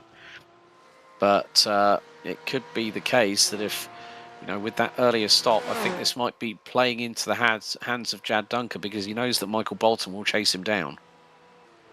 Yeah, that's a good point. That Bolton might be a bit hamstrung by the fact if he is that tight on fuel, and we won't know until we get much closer how many laps that we're going to have here. I'm not sure how tight it is on the in-between as far as when they're going to cross that line. But the other thing that comes into play here, we've already seen drivers making mistakes during this race. It's so much harder during an endurance race to just hit every lap right. And at 2.5 seconds, you don't even need to have a spin. Just a little off track, just a missed corner where you outbrake yourself slightly, and Duncan could be caught. And in fact, lap traffic could also have a factor in it, as it looks like he's going to be able to get by. That was Larry Haas that Jad Duncan just caught up to, but it doesn't cut down. So a little wipe of the brow for the 83 driver. Yeah, Bolton's going to fire it up the inside through into Brooklands here and make quick work of Larry Haas, who continues to run in 4th position, 6 seconds behind Jim Garamani, who showed a good initial impression on the race start, getting past Christopher Marciniak. And once again, well, Marciniak still ruling the roost. He's 28 seconds up the road from the number 6 of John Romeo. But we ride on board with Michael Bolton. And again, now this is coming through Copse Corner. So that would have been Jim Garamani that Jad Duncan has just got through, as Michael Bolton's going to be catching him at a big lick of speed. And now through into Beckett's. And, well, on the brakes goes Momea to give Bolton the outside line through Chapel. And, well, again, it just doesn't matter if you get caught, if you find yourself getting a little bit stuck behind back marker traffic when it comes to GT3Rs and GT4s in this league. It is always the case that if you can't find a way past quickly, you are going to suffer the consequences of at least 3/10 to half a second of that gap that you've just closed down evaporate rather quickly into the air. Yeah, it was at about 2.3, but after he had to go wide on Garamani, Bolton sees it balloon to 2.7. That takes away some of the hard work that he has done. And that does compromise some of our read, of course, on the lap times between them. It was about 0.4 slower for Bolton. The previous lap, Bolton was about a 1/10 quicker. If he can keep chopping away at those tenths, obviously he'll start to get closer bit by bit. But now we're down to 21 minutes to go. Make that more like 22. That's only 11 laps, and a 1/10 every lap is going to mean he's only 1.1 seconds closer. That's not enough. Yeah, well, he's just taken 0.3 out of Duncan in that first sector. That's where Bolton really seems to have the 127.902 GT3R hooked up. But then it's when we get into these longer expanses, these longer acceleration zones, that Jad Duncan's able to really wind up the wick on the number 83 as they're just coming down the National Pit Straight. Jad Duncan fires it through into Copse Corner. And they do say smooth is fast, and that looked very smooth from Jad Duncan through Copse Corner. Michael Bolton, I think, has been a little bit more aggressive on curb taking, and he loses a 1/10 in the middle sector. So that gap is still coming down. It's 2.6 and closing as they come out of Chapel, and then we'll head down the Hanger Straight down into Stowe Corner. Gap now 2.5 seconds with just under 21 minutes to run. I think the thing is that Michael Bolton is going to evaporate that fuel tank very, very quickly. I think you're right. Yeah, I still question whether or not he can get to the end, and that certainly just puts a little bit of a dark cloud over his head until the end of this race. But we'll watch and see. It still has to play out. Regardless, this has got to be nail-biting if you're Jad Duncan. He might not necessarily know that Bolton could be tight on fuel. He may not have been paying attention to when Michael made that pit stop and how that's going to affect things here. So for Jad Duncan, he's probably still feeling that pressure from behind, knowing that that car is continuing to chip away lap after lap. This last time, actually, that was a big one. 0.4 of a second that he cut in on it. Yeah, and it's only going to get quicker and quicker as the track continues to evolve here at Silverstone. That gap now 2.4 seconds, and it was about 0.5 that Bolton took out of Duncan. So Duncan is now starting to respond in that opening sector, and that's where this man here, Michael Bolton, has been taking the majority of the time out of that race lead. With 19.5 minutes to go, there is still, I think, a window of opportunity. But this could be, if Michael Bolton has an opportunity to get past Jad Duncan, he will not take a second invitation. He will not hesitate. But it is going to be the case of, it is Jad Duncan's race to lose here, because as we've already seen, mistakes have been made. And when you get into the final 20 minutes or so of a 90-minute enduro, the mental, the physical exertion will start to slightly take its toll on the drivers. One wrong move, and then that's it, game over. Exactly. It's a lot harder to actually do it. It's one of those easier said than done things of just hit your marks, put in lap after lap. You have to perform at a high level, and it takes some mental fortitude as well. Here we go again. Some lap traffic now in front of them. This time it's going to be John Momeyer. Now, is he going to be caught in the right place? I don't know. He's getting awful close to him. The timing might just barely work out, and I think he wasn't held up too much that time by Jad Duncan with a 2.6, as it was also a 2.6 from Michael Bolton. So within 1/10 of a second of one another, there is just a bit of a sigh of relief. And now Michael also has to deal with this traffic, and it's not going to work out well for him. No, going through at Village now into the loop, that is exactly what Michael Bolton did not need at that point on the circuit. If he'd gone through at Abbey and Farm, that would have been at high speed, and that would have given more of a momentum shift in to the advantage of Michael Bolton to quickly get through on that car. And it just goes to show that with Silverstone, it is so difficult. If you get held up at the wrong place, wrong time, then you've got to dust yourself off, pick yourself back up, and gather it all together again. And that's exactly what Michael Bolton has had to do, time in, time out. And it's not making his assault any easier. I mean, he lost 0.5 second to Jad Duncan in the opening sector. which is where he has been absolutely mighty. And now, well, it's not going to be an easy one for Bolton to try and gather up that gap. He knows that he will be keeping a keen hawkeye on that fuel level, on the deltas between him and Jad Duncan, because it's not going to be easy. It's never easy when you've got to have this fight back with 17 minutes to go. You're 3 seconds behind the race leader, and there's a big expanse of open air that you can't take full advantage of.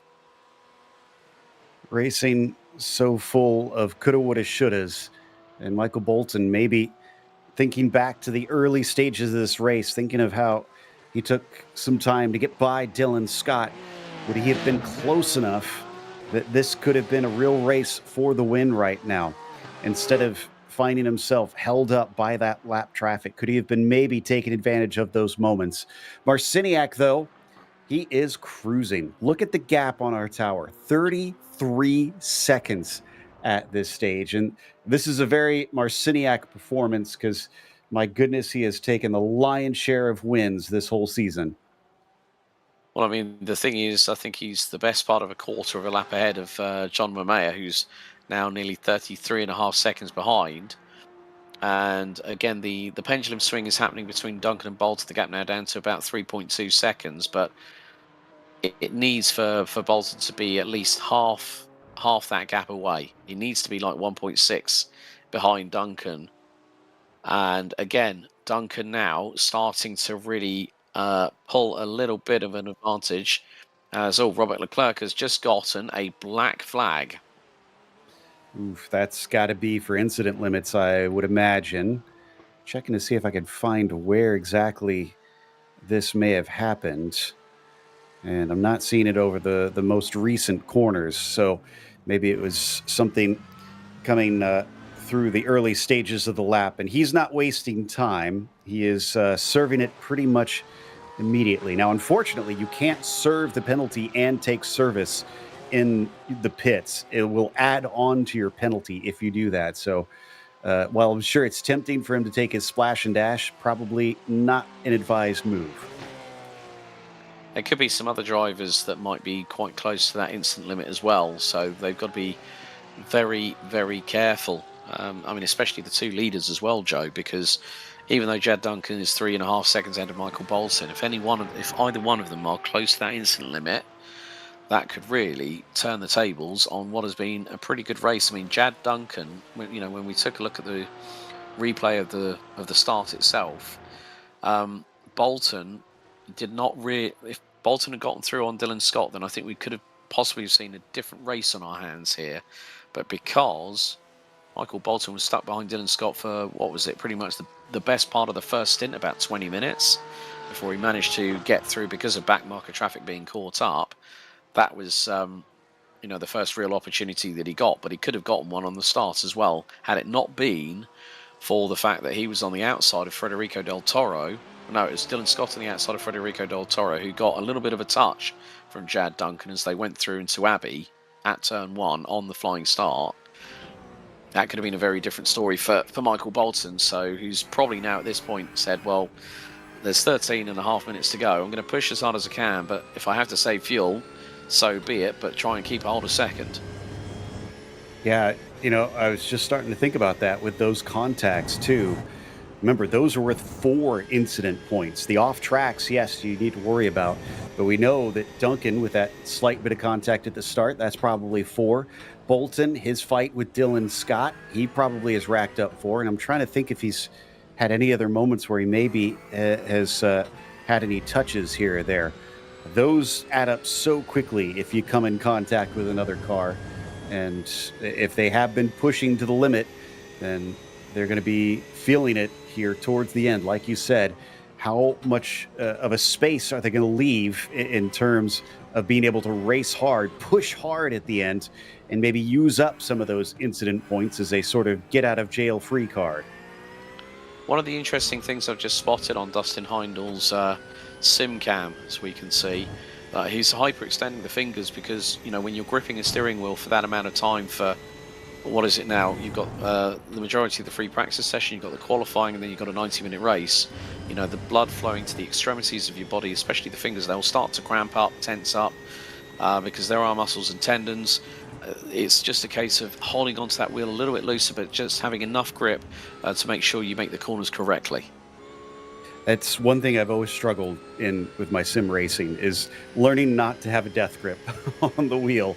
It's a lot harder than you think, like you said, when the adrenaline is going, and making sure that you just try and relax a little bit out there, more so for your physical sake and not so much for the mental sake. But in the meantime, Duncan still at about 3 seconds ahead. He had a little bit more traffic once again, this time going by Larry Haas. But looks like Bolton also made his way through. Duncan with a 2.6, Bolton with a 2.01.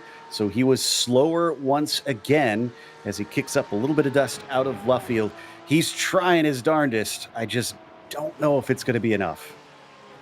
No, I think with time fast running out, Michael Bolton's going to try and do what he can and reduce that gap as much as possible. The thing is, they're going to be catching up to Jim Garamani very, very shortly, probably down the Hanger Straight as they come through Maggots, Beckett's and Chapel. And more to the point, it is going to be the case of how much closer can Michael Bolton get.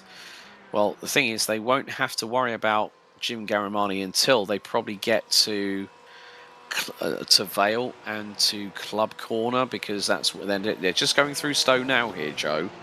And yeah, that gap between Garamani and Duncan I don't think is going to be that much. It's probably going to be about three or so seconds before both he and Bolton have to get past the 163, as they're going to come out of Club and go on to the Hamilton straightaway with just over 10 minutes to go until the checkered. Also, it's a bit academic at this stage because the gaps we were seeing, but the GT4 drivers have started to take their last pit stop. I think we're only waiting on Marciniak to do his, but Momeyer, Garamani, and Haas all have taken care of their final stop and should be good to go to the end. But we wait with bated breath to see who is going to be tight in the GT3Rs.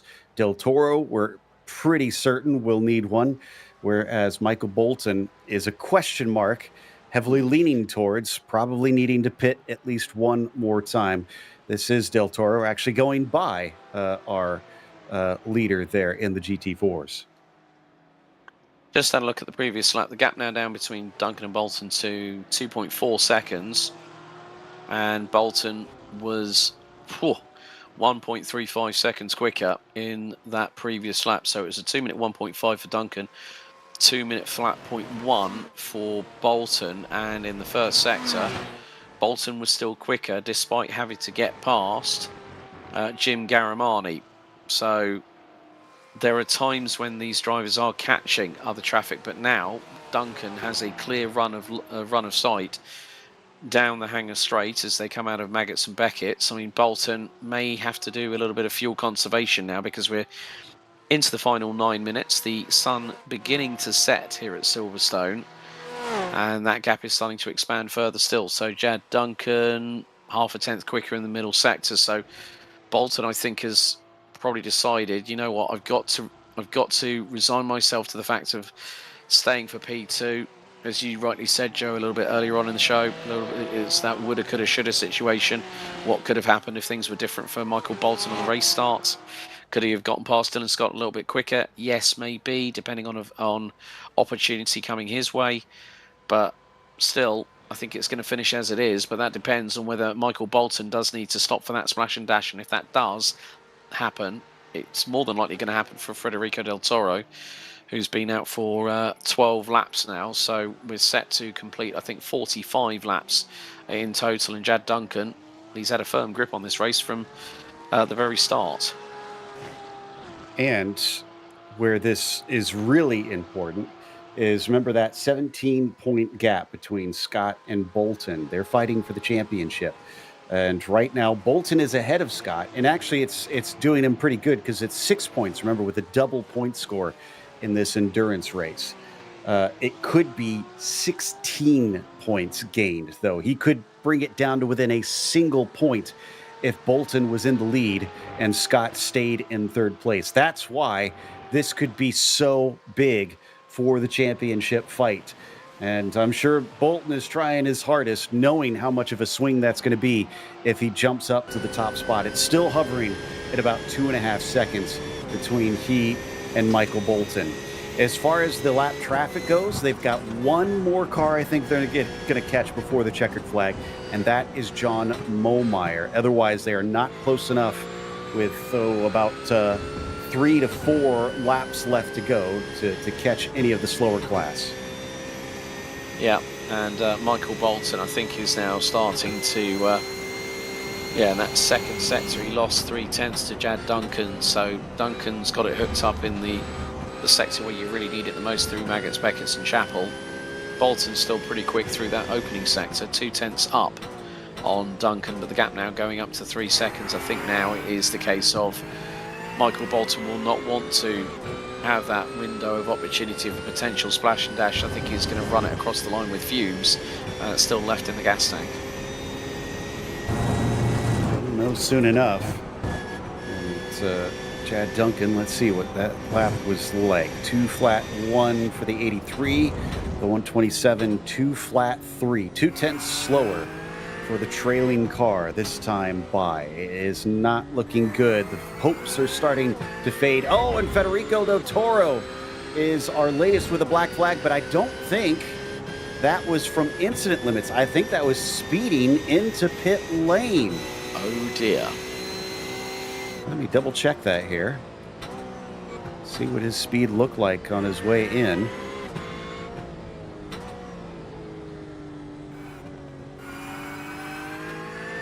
And yeah, I am pretty certain that is a speeding penalty that he is experiencing. So here we go. Here's the replay. Oh, he's accelerated into the pit lane. Oh, wow, that was way late. That was way late. He was shifting down from second when he crossed the line for it. Oh, well, dear. Unfortunate mistake at the end. That does answer our assumptions that he needed that third pit stop, but it's gone from bad to worse if everybody else does, in fact, only take that 2-stop strategy. Bolton's the only one that we fear may need that extra pit stop. And let's see, with 4 minutes left, if he doesn't come in this time by, next lap, I think, might be his only other chance. Well, the thing is that if he does have to have a pit stop, and he doesn't speed in the pit lane, unlike our learned friend, Mr. Federico Del Toro, who now returns after 1 minute 20 total time in the pits, which included the speeding infraction in the pit lane. I think Michael Bolton is he's more focused on getting the car home. I think now he's given up the chase because the gap has increased. Jad Duncan, high 2 minute flat 7. Michael Bolton, 2 minute 1, well, high 2 minute 1.1. So he's just, you can hear that he's not getting on the gas as quick as he should do out of the corners, which means he is fuel saving. Yeah, I'm trying to see if maybe he's short shifting it all here. It might be a little bit. It's hard to tell. He's not doing it dramatically. But yeah, it doesn't sound as aggressive. You're right. And I think he's starting to realize that he just cut it a little bit too tight here and is going to be having problems. Now, the good thing for him is he's got somewhere in the realm of about 50 seconds ahead of Dustin Heindel, so he's got room to... Well, Heindel's pitted now. Oh. Heindel's in the pits now. Oh, so dear. Heindel couldn't make it. Well. Wow. And Heindel, I'm pretty sure, was a lap later than Michael Bolton. Granted, they could have some slightly different fuel consumption, depending on their driving styles. But the plot thickens once again. It's going to be, I think, actually 2 at the line. So there we go. Yeah, it is going to be somewhere in the realm of an extra lap for our drivers based on the pace that Jad Duncan has run. Yeah, and he's just coming into club now. So 1 and 1 more. So we'll start the penultimate lap of this race, lap 44 out of 45 here at Silverstone for round 10. That means that Bolton does have one more lap that he can come in and pit if he is tight on fuel and needs that splash and go. But Duncan certainly doesn't seem like he's having any problems. It's up to 4.1 seconds. So that pretty much seals it. Michael Bolton looks to be a little bit nervous on the fuel consumption. Yeah, and the gap is coming down between him and Dylan Scott. So I think what Michael's trying to do is just, yeah, there you go. Normally he would have been out of that corner like an absolute rocket ship in the 127, and that would have been coming out of the loop and into Aintree. Leclerc has caught up to Rondo here. Yeah, battle for P6, and this is going to be into Copse Corner. Now, we did see Rondo have a bit of a code brown earlier on. Leclerc following in his wheel tracks through Copse Corner. Gap is now 0.3 of a second, and Leclerc with a big old head of speed into Maggots. Now, he's going to have to be patient here and wait until they get out of Chapel to maintain that opportunity here. And yeah, Leclerc, look at the run he got coming out of Chapel there. He's right on the rear of Rondeau down the Hanger straight. Gap is 0.18 and closing. Now Leclerc swings to the outside. Can he do the dummy here into Stoke Corner? Not quite. Making him think about it. This might be for 6th and 7th, but again, double points, so it matters a whole lot more in this race.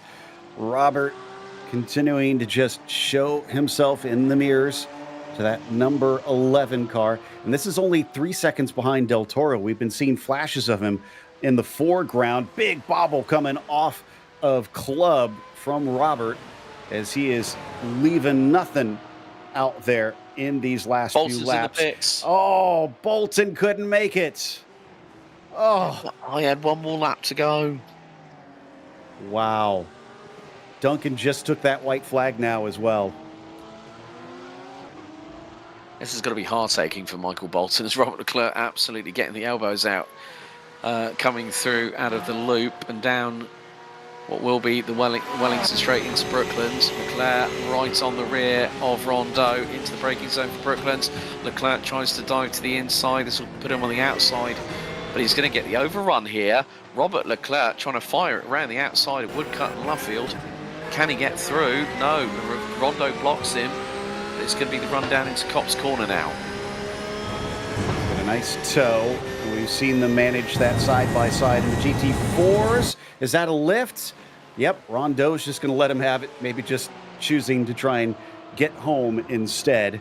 So I mentioned earlier the big picture on the championship fight, where it looks like Bolton has gone from, he would have been 11 points between himself and Dylan Scott. It is now going to be 23 points between them. And that is more than a win's worth. That's going to really put him behind the 8 ball if he wants to try and beat Dylan to the title here in the second half of 2025. But this man, he's not anywhere close to the championship. He is just here for the wins from here on out. And if I'm not mistaken, this is the first win after only a pair of third places earlier on. Jad Duncan has been in a bit of a drought. And while we did not get the rain to quench his thirst today, I think champagne will do just fine for the driver of the number 83. What a beautiful race run by Jad Duncan. Has withstood the pressure. He got the strategy right, and it all came together for a win in the endurance race today at Silverstone. Also, very shortly, I think we're going to have Christopher Marciniak, who is going to finish as another victory for him. And this is going to bring him one step closer. Christopher Marciniak flashes the lights on the 718 Cayman GT4 and wins round 10. And it is going to be a country mile. It's like his escape from Silverstone to go to Milton Keynes. Dylan Scott must have just run out of fuel on the line and finishes P2. Yeah, he pulled over pretty quickly. Bolton coming home 19 seconds behind him instead of about 10 seconds ahead. Momeyer with a handy second place today. Although, boy, what a gap that Marciniak has managed to pull. 42 seconds, it looks like, as Momeyer brings it around the final corner and to the line. Robert Leclerc, unfortunately, going to wind up with a penalty, which I think is going to put him back behind Marc Rondeau because he got a black flag for incident limits, and that's going to convert to a time penalty since he cannot serve it. And we ride on board in the final couple of corners, on board with Dustin Heindel, and he's going to take fourth here. That's a great run from Dustin, and that is up from fifth at the start of the race. Good consistency for the man himself. Absolutely. Impressively, none of our GT3s went a lap down in this race. So Marc Rondeau, even though it's almost a full lap behind, is going to wind up a minute 50 or so behind him. Federico Del Toro, even with his speeding penalty, still comes home with fifth, but is maybe ruining how that one went down. Jim Garamani with a nice podium on top of things in that 163 after what we thought was a bit of a strategic mistake. It worked out for him. And the 11 looks like he coasted across the line as well, coming home and pulling over as soon as it's over. With Haas going by, I think that is everybody across the line. So that gives us our finishing order for today, with Jad Duncan winding up taking the win. He nailed everything right when he needed it towards the end of the season to give a boost to his performances. Dylan Scott will take the points for second place, which still brings him well out of reach of Jad Duncan, at least for the next race, and won't be able to be caught even if he no scores and Jad wins. Michael Bolton will finish fourth as Dustin Heindel was fifth. After that, it is Marc Rondeau, P6, and Robert Leclerc, seventh, with David Fabi, our only DNF today, in eighth. What about our GT4 class? Well, Christopher Marciniak continues his winning run here in the GT4 category and wins ahead of John Mamea by nearly 42.6 seconds. Jim Garamani, despite having that spin whilst leading the race, takes P3. Larry Haas rounds out fourth, and Alan Watts unfortunately didn't take to the start, but Marciniak rules the roost once again. He's one step away from claiming the GT4 title in this second half of the year. And it looks like we've got our winner in the GT3s ready to chat with us. Jad Duncan taking victory today. And Jad, I think the one question I want to know is, were you aware of the fuel issue for Michael Bolton? Because we had our suspicions, but we didn't know if you had been watching as closely about when he pitted. I was really worried about it. When he pitted a lap before me, I thought he was going to definitely be cutting it close. Did that give you... Oh, go ahead. I was watching the fuel the whole race because I did the math. You can go about 15 laps on a tank, and it was about a 45-minute lap race. I'm like, ugh, that's tight. Yeah, it's right up against it. And we kind of thought the same thing. Did that give you at least some mental relief as he started to close in towards the end of the race? Because it started to look nip and tuck at a few times as he got it down to, I think it was about 2 seconds at one point. Yeah, he's really good at the end of the race. Old tires, he gets quick, but it didn't really help me because I didn't know if I was going to make it. It was also within one lap or so whether I would have to pit, and if we both pit, it wouldn't make much difference. So it was a balance between saving the tires, saving fuel, keeping pace up, keeping concentration for that long. It was a very fun but hard race. Obviously, you're not in the points battle at this stage in the season, but having finally got that first win this season, does this kind of turn things around for you? Yeah, it feels good because I've been close. I just haven't gotten a break. And this race, I got the lucky break at the start with going 3 wide. My timing worked out. I got a little bit behind going through those corners. And then when I sped up to catch up, the early green light was perfect timing. So it worked out at the start, and I just kept it from there. Yeah, that seemed to be a huge moment in this race. Well, congratulations on the win, and hopefully we'll see you in those final 3 rounds. I hope to be there. Thank you. So that was Jad Duncan taking P1 in the GT3s. Meanwhile, Alex has caught up with our winner down in the GT4s. Well, Christopher Marciniak, another win and a very, very crucial one at Silverstone. Congratulations, first of all. Thank you. That one. Thank you very much. It's a long one, but feeling great after putting in a solid effort there. I think let's talk about the early phase of the race, Christopher. I mean, Jim got past you early, and it was only until his unfortunate faux pas that it gave you that impetus you needed just to keep it on the black stuff, didn't it? Yeah. I was worried. I was prepared to be either trying to catch or pass or keeping up with Jim. He was really great last race, so good to see that competition. But that with the new tire model, these first 3 laps with the car, the tires have to come up to temp, and I just didn't want to make any mistakes. So I was easy stepping out of the first and second turn, and then continuing through there, chasing Jim pretty good. Yeah, we've still got 2 more rounds to go. Of course, we've got Mugello and Willow Springs. I mean, this puts you in a very, very good position. It might mean that you might even wrap up the GT4 standings here in the second half of the year next time out. Could be. I did not do the math because I didn't want to not come out, and definitely. So I didn't do the math yet, but wanted a strong showing for this one. Double points. Definitely worked hard for it today. Well, congratulations once again, hitting victory lane. Christopher Marciniak, our winner in Awesome. GT4. We'll see you next time at Mugello, my friend. Yeah, and I'd like to thank practicing with my brother Corey and my buddy Tom. Really helped out. So thanks so much, guys.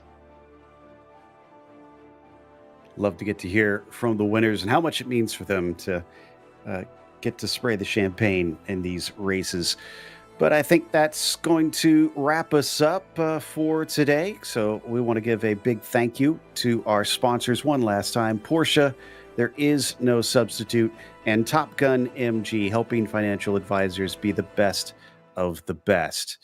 Thanks to our team as well, Alex, Christian, and Dougie. Make sure to subscribe to our YouTube channel so you don't miss a moment. And the next race is going to be an interesting one. Mugello. That is a very fast track, a lot of sweeping corners. Hope you're comfortable with long, extended turns in this car. That'll be December 1st at 10 p.m. Eastern. And then up next on GSRC, MX-5 United goes to Sebring. That's a classic, especially in the MX-5s. It's going to be a real draft fest in these cars. Be sure to check out the other broadcasts that we've got listed here. But until next time, race clean, race hard. We'll see you on the track.